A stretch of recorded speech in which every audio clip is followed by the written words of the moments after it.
Coming to you from sunny South Carolina, it's the Palmetto Conservative Show with your host, Jim Lee. From the upstate to the low country, from the coast to Columbia, we'll cover what's right and uncover what's wrong in the Palmetto State. If we see it, we say it. We call it like it is in South Carolina. And now, it's the Palmetto Conservative Show. Let's jam.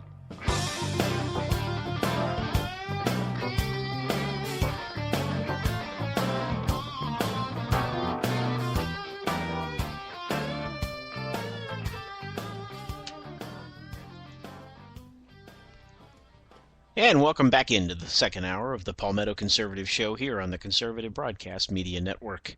I'm your host, Jim Lee, part political junkie, part technology geek, part commentator, and sometimes snarky agitator for the application of common sense and the pursuit of critical thinking in the marketplace of ideas, particularly as it relates to the Palmetto State. I don't profess to have all the answers, folks, just an awful lot of relevant questions. We're continuing our 2012 post-2012 general election edition of the Palmetto Conservative Show, where we're here to take on the cacistocracy.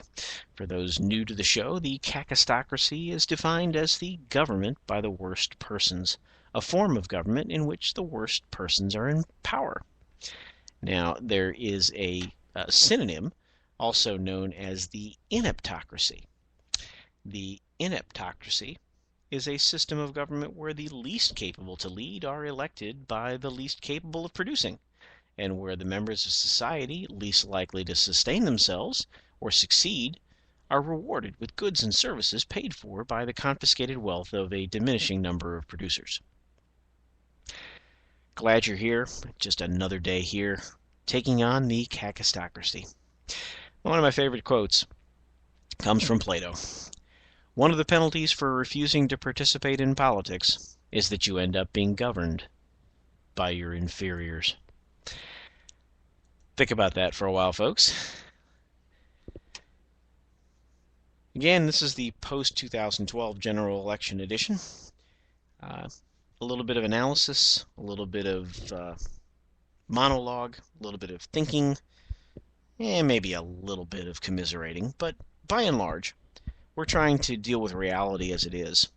And, well, maybe you feel like this today. So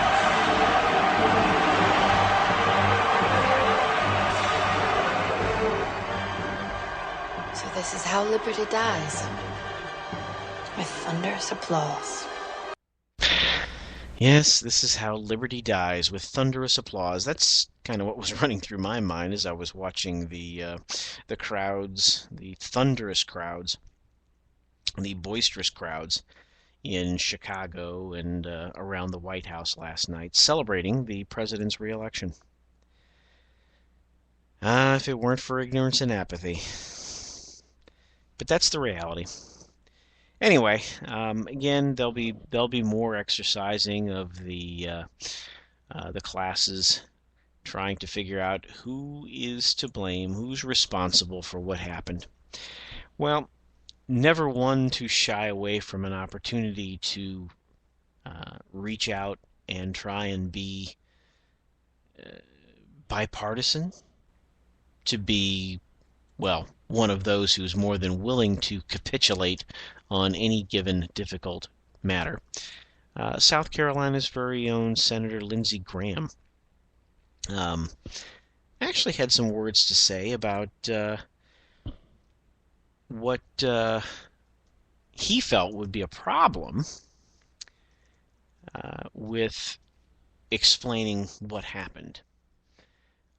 He made it clear that he basically said, hey, I don't want to hear people tell me that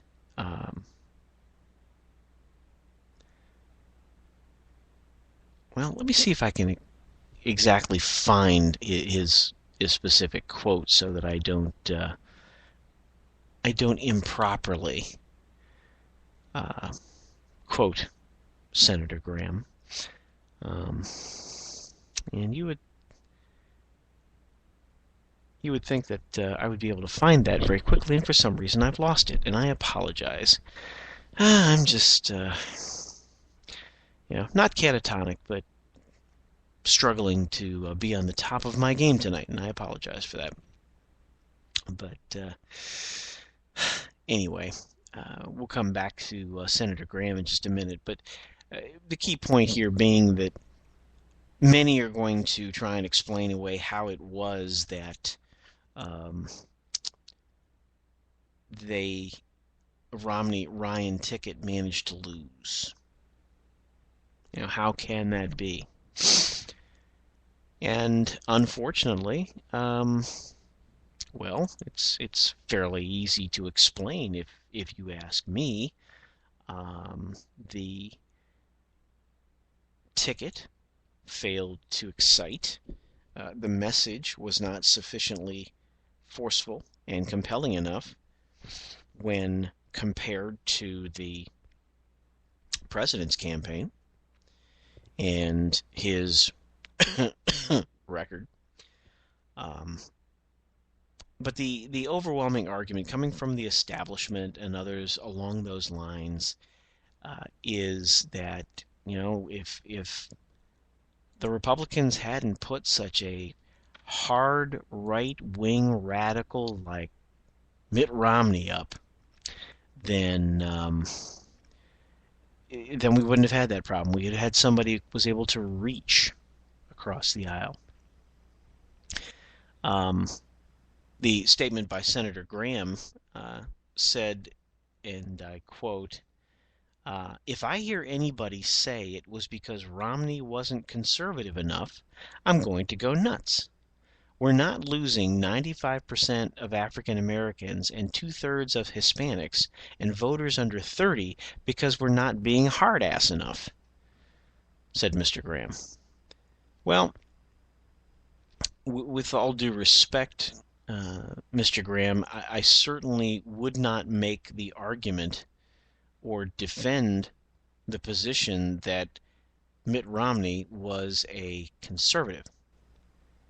He may have been a conservative-leaning Republican, but at best he was a moderate Republican. He cared a little bit more about big government than would be, in my view, truly consistent with the Republican Party platform. But to his credit, he certainly understood business a damn sight better than President Obama does, or ever will, in my view. But, Senator Graham, we have you to thank for the Gang of 14 and a good chunk of the debt that we have and the out-of-control spending. We have you to thank for not just Roberts and Alito, which is a good thing, but the cost for Roberts and Alito was, in fact, the cost of every federal judge below the Supreme Court.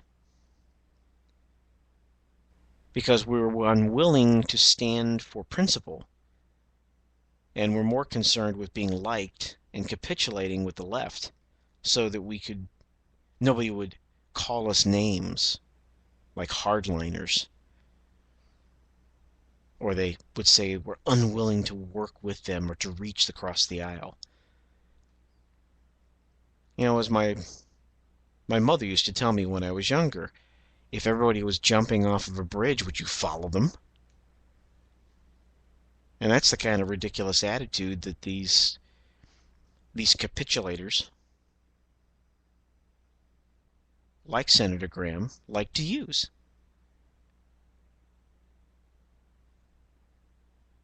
We've got to work with them. Well, there is a sense that we should work with them, but only to the degree that it achieves our common goals. Not that we just compromise enough to the point where it doesn't achieve either of our goals, or more often the case, where the Republicans completely capitulate and then the Democrats are the only ones achieving their goals. But there are those out there that say that, it's the Tea Party, it's the hard right wing of the Republican Party that's the problem. And that simply couldn't be further from the truth. Conservatism works every time it's tried. But when we try and moderate, when we try and dance on the head of a needle, straddle that barbed wire fence, when we try and be just a hair more conservative than our liberal friends, that's when we get ourselves into trouble. I heard, I think it was Bill O'Reilly today commenting about how the Republicans need to understand the fact that there aren't enough conservatives to win, so that they should give up the ghost. They should surrender, they should capitulate, and figure out how to change the party to better align with society. Well, what if society has got it wrong? What if, in fact, the Constitution and the Republican Party platform, which actually aligns pretty close to the Constitution, what if those are right?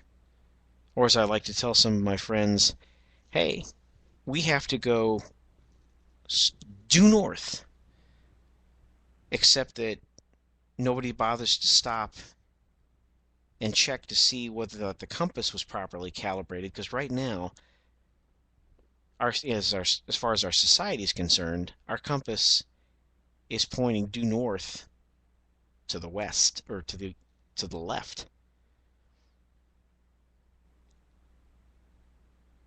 We need to stay center right, except that center right on our compass is now pointing to what used to be far left. No, you cannot explain away this loss by saying that the Republicans nominated too conservative a ticket. You could certainly argue that we lost because we didn't nominate conservative enough a ticket. Or more importantly, once again, we nominated someone who didn't have the ability to articulate in a believable fashion a true conservative message. To explain to the American people in a positive and clear way exactly what the problems are and exactly what we needed to do and why the conservative approach was the better solution. That, Senator Graham, is reality. That's what happened.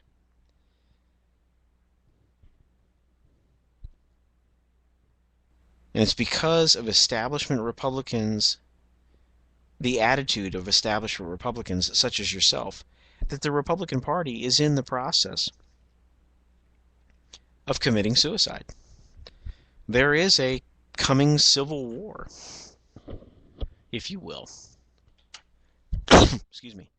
And I find it somewhat ironic that the Civil War is actually led by none other than a black man by the name of Herman Cain.